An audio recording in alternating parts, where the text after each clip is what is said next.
Budaya haruskah kalah dengan ideologi? Pertama-tama dijelaskan budaya atau kebudayaan berasal dari bahasa Sanskerta yaitu budaya yang merupakan bentuk jamak dari kata budi yang bermakna budi dan akal. Budaya atau kultur adalah suatu cara hidup yang berkembang dan dimiliki bersama oleh sekelompok orang dan diwariskan dari generasi ke generasi. Budaya merupakan kearifan lokal, sebuah pola hidup menyeluruh yang menunjukkan peradaban sekelompok masyarakat. Antropolog Melville J. Herkovitz dan Bronislaw Molinovsky mengemukakan bahwa segala sesuatu yang terdapat dalam masyarakat ditentukan oleh kebudayaan yang dimiliki masyarakat itu sendiri. Jadi, budaya adalah sesuatu yang diturunkan dari generasi ke generasi yang mencakup keseluruhan struktur sosial, nilai sosial, norma sosial, dan lain-lain. Sedangkan ideologi adalah suatu ide, gagasan, visi komprehensif dalam memandang segala sesuatu yang merupakan sekelompok ide gagasan yang diutarakan kelas kelompok dominan dalam masyarakat kepada seluruh anggota masyarakat dengan tujuan perubahan melalui proses pemikiran normatif yang diyakini kelas kelompok dominan itu sendiri. Ideologi merupakan sistem pemikiran abstrak yang diterapkan dalam permasalahan publik. Lebih dalam dijelaskan, tanpa definisi kita tidak akan pernah bisa sampai pada sebuah konsep, dan ideologi adalah sebuah konsep dari definisi sebuah pemikiran. Jadi di sini kita dapat menarik sebuah benang panjang yang membedakan budaya dan ideologi. Sederhananya bisa dikatakan budaya adalah cara hidup masyarakat, sedangkan ideologi adalah konsep pemikiran masyarakat. Budaya adalah sesuatu yang turun-temurun dan menyatu dalam suatu kelompok masyarakat dalam kurun waktu yang cukup panjang. Ketika sebuah konsep pemikiran ideologi maupun dogma berusaha menghancurkan budaya, hal itu menyebabkan jati diri kearifan lokal masyarakat sebuah daerah tergerus oleh pemikiran sekelompok orang-orang dalam masyarakat tersebut.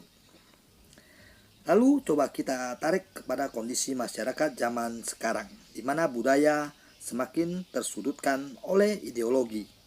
Beberapa waktu ini kita sempat mendengar ada tokoh yang mengatakan wayang itu haram dan harus dihancurkan.